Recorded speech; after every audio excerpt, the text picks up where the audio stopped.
կառավարության կողմից ընդդիմադիր համայնքապետերը երբևիցե բարեհաճության չեն արժանացել։ Մենք վերջերս էլ ականատես եղանք Գյումրու համայնքապետի օրինակին։ Ինչ եք կարծում, ձեզ հետ ինչպես կվարվեն, եթե օրինակ անցնեք իշխանության։ Չարությամբ եկողները չարությամբ կպատասխանվեն։ Ես երբևէ որևէ բանից չեմ նահանջել եւ ասեմ, ես այսօր իմ արշավը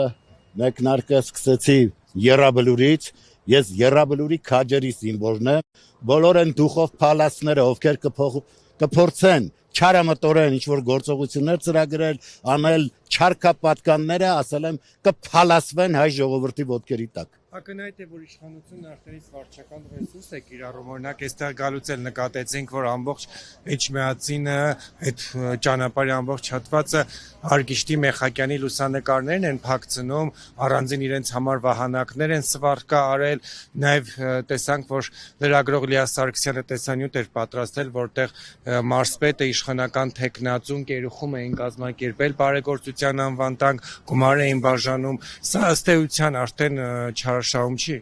Դա իրավական համակարգը պիտի դրանով զբաղվի, ես չեմ կարող գնահատականներ տալ, թող զբաղվեն, թող տեսնեն, որ վարչական ռեսուրսները պիտի կիրառվեն, ես դրանում կասկած չունեմ, դա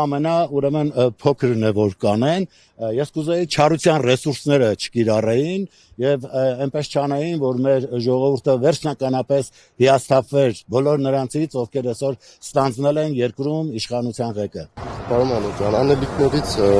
խոսեք դուք ինչ եք առաջարկում վարշապացիներ։ Ես առաջարկում եմ նախ, այս սոցիալական խնդիրները, որ իսկապես ծառացել են մարդկանց առաջ, պիտի կարողանանք լուծել հնարավորինս արագ, որովհետև եթե մարդը իր սոցիալական խնդիրներից դուրս չի գալիս, նա սկսում է այդ կենցաղավարության մեջ մնալ։ Մենք պիտի կարողանանք, այո, այդ խնդիրները միասին լուծելով, ես դա չեմ ասում, որ միայն համայնքապետը կարող է այդ ամենը լուծել, ոչ նրանց կողքին պիտի լինեմ, ես գյուղական համայնքներում տեսա, որ հարկավոր է ունենալ գյուղատնտեսներ, անասնաբուժներ, բոլոր պարագաներում նաև խորհրդատուներ, որոնք առողջ բիզնեսը կարողանան ծրագրել, որպեսզի գյուղացին կորուստներ չունենա ֆինանսական, այո, մենք ամեն կերպ պիտի օգնենք եւ գյուղական համայնքում, եւ Էջմիածնում, եւ մեր արցախահայերին, որոնք իսկապես լուրջ խնդիրների առաջ են կանգնած եւ առաջնայինը, այո, պիտի այդ ինտեգրումը ապահովենք, որ նա զգա իր հարազատ հողի վրա է, երբեք չբացառելով Արցախ մեր վերադարձը, մենք պիտի նրանց կարողանանք, այո, այստեղ իրական տեր դարձնել իրենց երկրի։